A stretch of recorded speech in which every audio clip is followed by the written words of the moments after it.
김본스타님, 네. 이 삼성 바이오로직스 앞으로의 좀 주가 전망을 좀 어떻게 보고 계시나요? 네, 일단 뭐 얘기를 한번 드리자면 네. 미국의 엠론이라는 회사가 있었어요. 엠론이라는 회사가 엠론, 있었는데 네. 예, 이 회사는 이제 이렇게 분식회계하다가 분식회 규모가 삼성 바이오로직스에 뭐 못 미치는 금액이었습니다. 훨씬 못 미치는 금액이었는데 네. 미국에서 해체시켜 버렸어요, 기업을 아예. 음. 근데 그러니까 우리나라가 이제 우리나라 미국 본받아야 된다 이런 얘기 많이 하잖아요. 특히 네. 삼성전자 이렇게 감싸는 쪽에서 그런 얘기를 많이 해요. 네. 미국을 반드시 이렇게 봐야 된다 이런 얘기 하는데 네. 미국을 본받으려면 삼성 바이오로직스는 해체돼야 돼요. 근데 중요한 거는 이제 존속하고 있죠, 회사가. 네. 근데 일단 삼성 바이오로직스 바이오 시밀러라는 회사죠. 제약 바이오에서 제약 쪽 바이오 시밀러라 그래서 약 중에 이제 비슷한 약, 복제약인데 비슷한 약이죠. 비슷한 시밀러 네네. 비슷한 약이고요. 바이오 베러라고 해가지고 좀 더 나은 약 만들고 그런 약을 만들고 있습니다. 현재 하지만 지금 상황 자체가 현재 바이오 시밀러, 바이오 베러 이쪽이 시장이 상당히 지금 포화 상태입니다. 그러니까 처음에 네. 셀트리온 우리나라 셀트리온이나 이게 들어갔을 때는 좀 시장이 괜찮았어요. 근데 원약을 만들었던 회사들이 이렇게 네. 삼성 바이오로직스랑 셀트리온이 치고 올라오니까 네.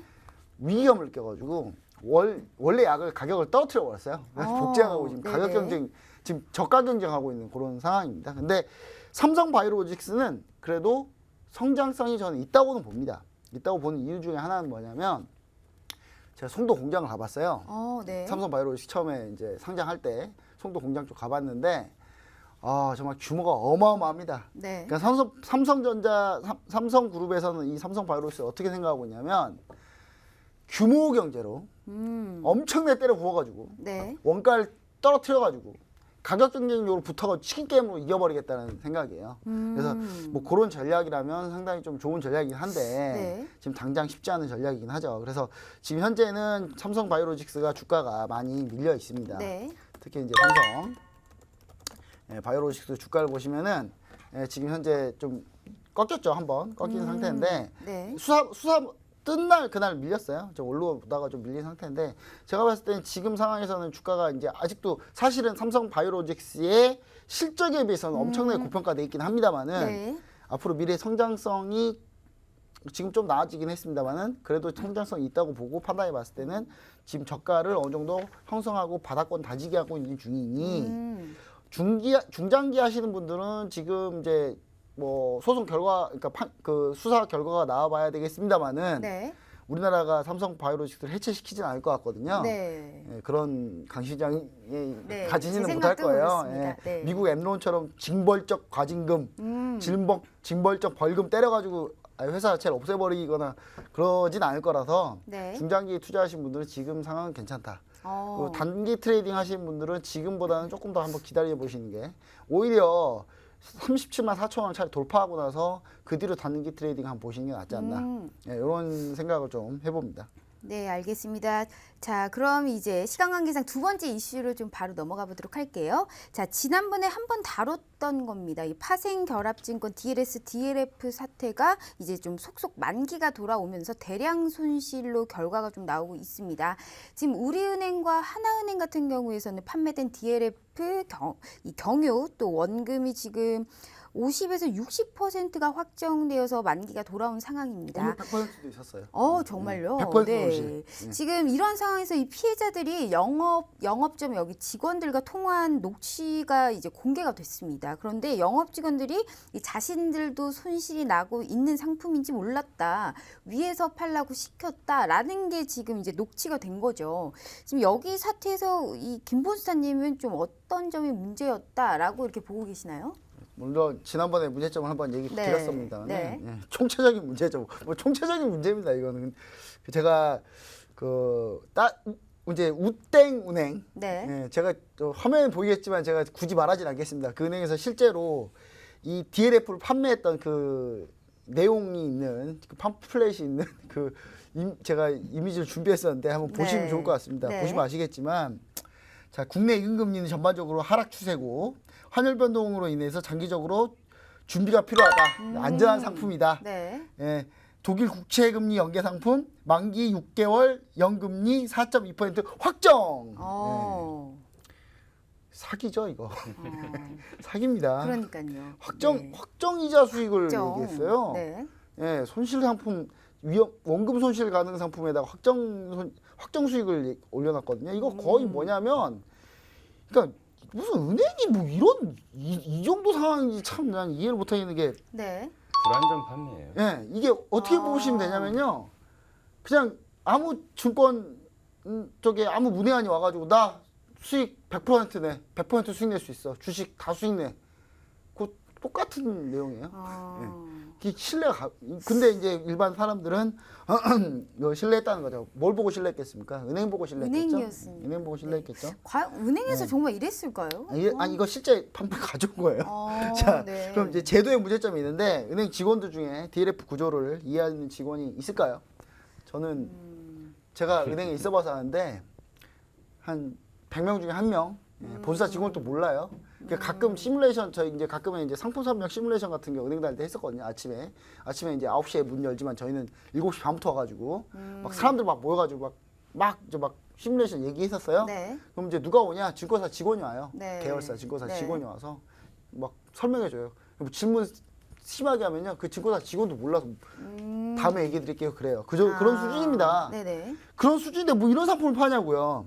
자, 옵션 판매, 이거 옵션 상품이거든요. 정확히 네. 얘기하면 DLF는 옵션 상품인데 손실 가능성을 배제한 건 정말 초보적인 실수입니다. 이건 초보적인 실수도 이런 초보적인 실수가 없어요. 그리고 전문 인력 교육과는 교육하고 자격제도에 문제가 있어요. 지금 네. 우리나라 자격증, 증권 자격증 있다고 엄청나게 막 증권 자격증 막 많이 있습니다. 그러면 은행 찾고 가면 막 증권 자격증 명함을 써놓잖아요. 우리나라 증권 자격증 실태가 진짜 그냥 제 기준입니다. 또 아니라고 하지 마시고 제 네. 기준인데 진짜 한 일주일 문제다 이러면 다 붙는 시험이에요. 그 정도로 정말 수준 떨어지는 자격증 시험입니다. 네. 이제 이것도 떨어진 거는 진짜 문제가 있어요. 이것도 떨어지면 진짜 이 자격증도 떨어진 것도 문제가 있고. 네.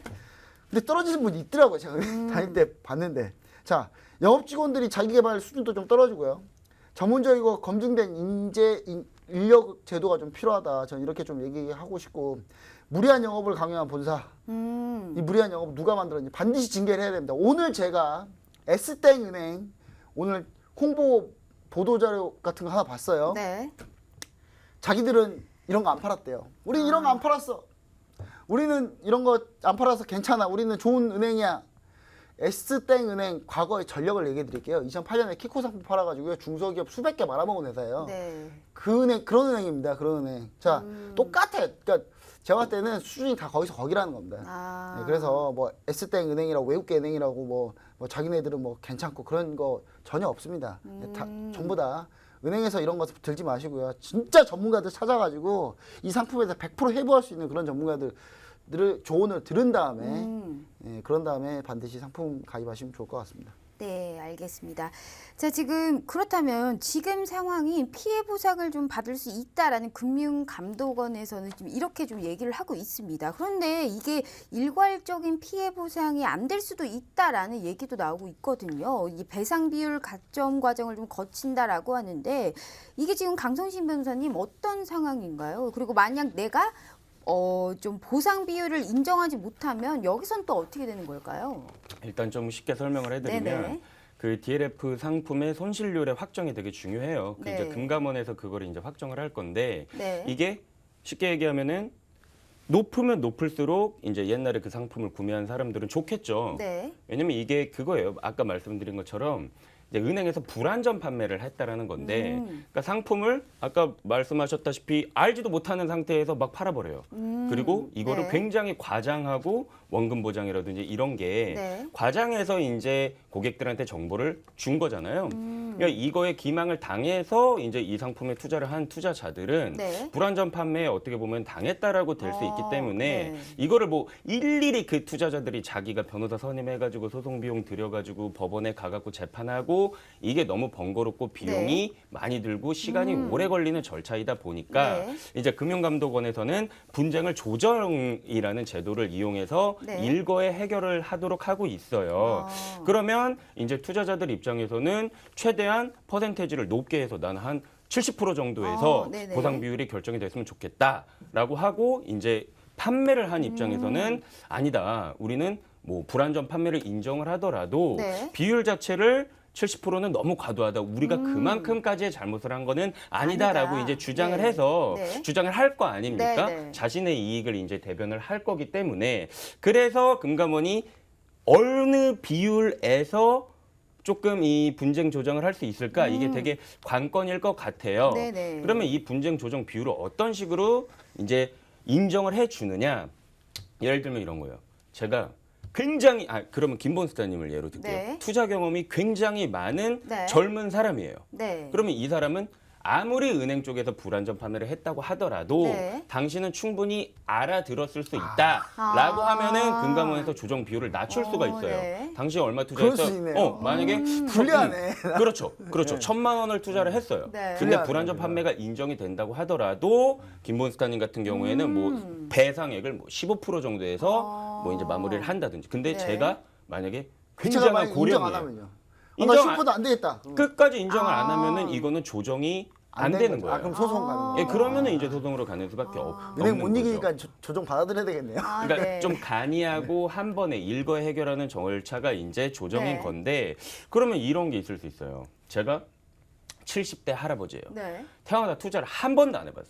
평생 그냥 은행 보통 예금만 네. 갖고 있었던 사람인데 어느 날 은행에 제가 뭐 30돈 5만 원을 넣어 갔는데 이러한 꼬드기는 거죠. 네, 뒤에서. DLF 이제 상품 판매를 엄청나게 이제 권유를 받고 네네. 있는 전 재산 70평생 모은 재산을 거기다가 몰빵을 했단 말이에요. 음. 그런데 지금 결과가 이렇게 됐어요. 네. 그러면 이런 사람들한테는 아. 조금 손실 그 보상 아, 비율을 좀 높여서 그러니까 이런 그 배상 비율 자체를 네. 정하는 게 지금 금감원이 조금 되게 많이 고민을 하고 있을 네. 만한 내용인 것 같아요. 그래서 네. 기본적인 배상 기준을 마련해서 외부 법률 검토를 네. 마친 다음에 이제 배상을 시작할 것 같습니다. 네, 알겠습니다. 그럼 자, 진짜 그럼 진짜 이거는 많이 알면은 불리하네요. 아, 그렇죠. 이제 네. 뭐 근데 많이 알면 물론 금감원이 당하진 않았겠지만. 물론. 금감원이 뭐 이렇게 당하진 조정을 하는 네. 와중에서 네. 그러니까 뭐 이런 거 있잖아요. 투자 이력 같은 거를 보고 네네. 상품 가입 이력 아. 같은 것을 봐서 아. 이제 뭐 안 그러면 김본스타님 같은 경우에는 만약에 똑똑하니까 나는 한 번도 그런 걸 해본 적이 없다. 근데 이력이 다 나와 있어요. 그러면 이제 조정 비율이 낮아질 수 있다라는 아. 말씀인 거죠. 네, 알겠습니다.